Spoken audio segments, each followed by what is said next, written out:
Tagalogin natin mga kapatid, ano? Ang sabi dito sa aklat na to, ang mga pari daw ay may kapamahalaan sa mga susi.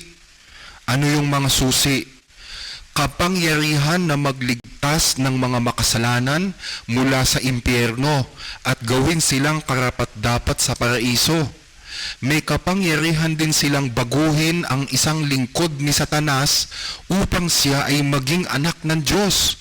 At mismong ang Diyos ay obligado na sumunod sa mga desisyon ng kanyang mga pari. Ang Panginoon ng buong kalawakan ay sumusunod lamang sa kanyang lingkod sa pamamagitan ng pagsang-ayon niya sa langit sa lahat ng mga desisyon na ginagawa sa lupa. Ito, malaking kapusungan nito eh. Naiintindihan kaya ito ng mga Katoliko o alam kaya ito ng mga Katoliko na may ganitong aral ang simbahang Katoliko? Kilala nyo ba si Pope John Paul II? Yung Pope, yung isa sa pinakasikat na Pope na pinalitan ni Cardinal Ratzinger at ni Pope Francis, kasi bago si Pope Francis, si Cardinal Ratzinger muna eh. Pero yung pinalitan ni Cardinal Ratzinger, si Pope John Paul II, mayroon siyang sinasabi tungkol sa mga popes. Sabi niya, ang Pope daw po ay kapalit ni Kristo. Pakinggan ninyo sa isang aklat na pinamagatang The Threshold of Hope or Crossing the Threshold of Hope sa page 6. Ang sabi dito, confronted with the Pope, one must make a choice.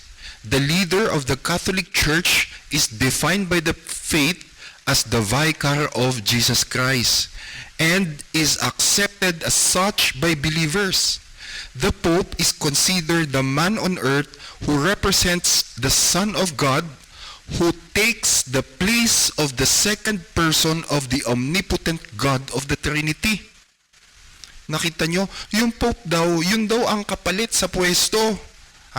Sila daw ang pumalit sa pwesto ng ikalawang persona ng Trinity. Yun nga po ang sa aral Katoliko, yun ang ating Panginoong Hesus kapalit daw ng Panginoong Hesus itong Papa.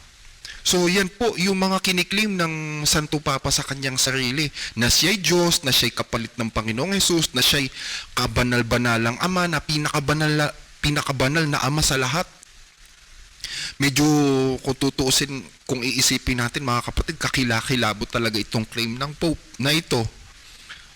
At I'm not sure kung ilang Katoliko ang nakakaalam ng ganitong mga claims ng kanilang Papa sa Roma.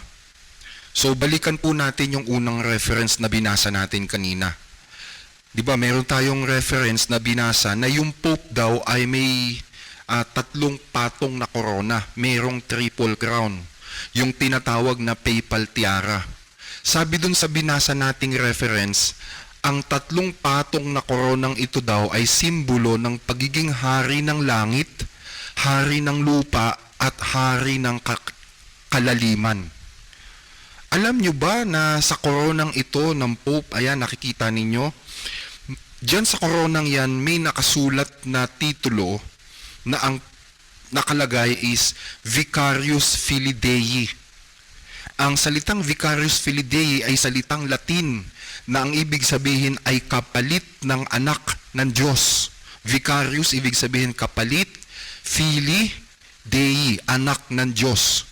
Kasi yung vicarious ang ibig sabihin po niyan ay kahalili or substitute.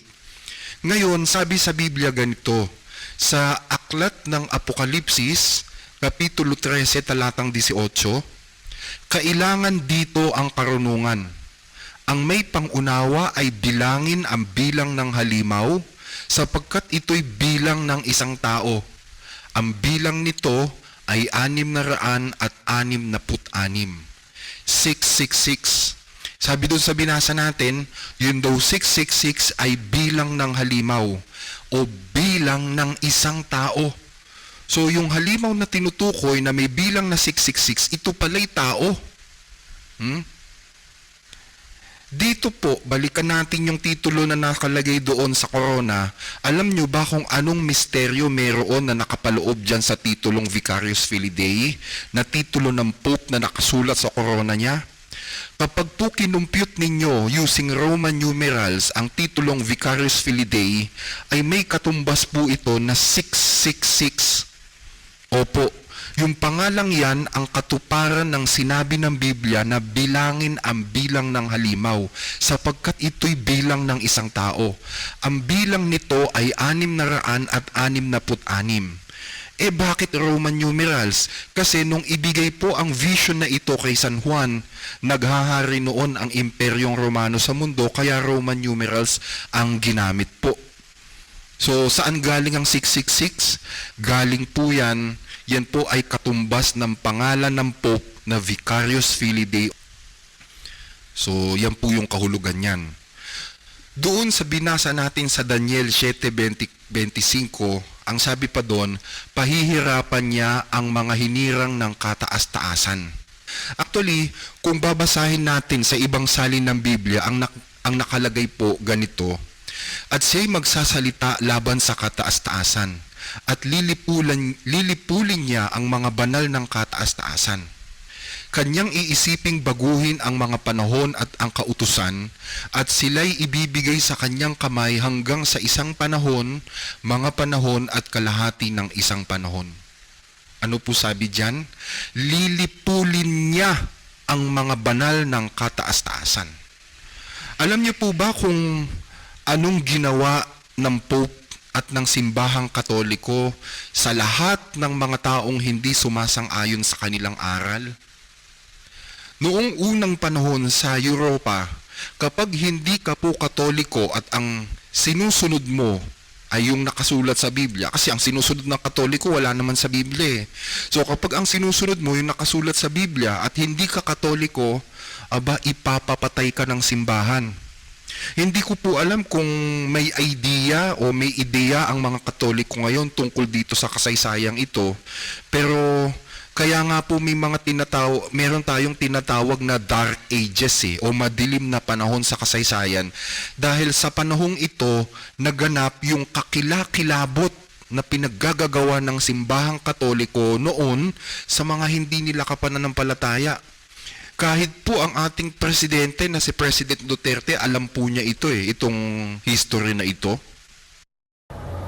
I will tell you the sins of the Catholic Church, beginning from the time the institution of the papacy was established. Ilang pope na dumaan dito sa generations after generation. And you had one episode of incest.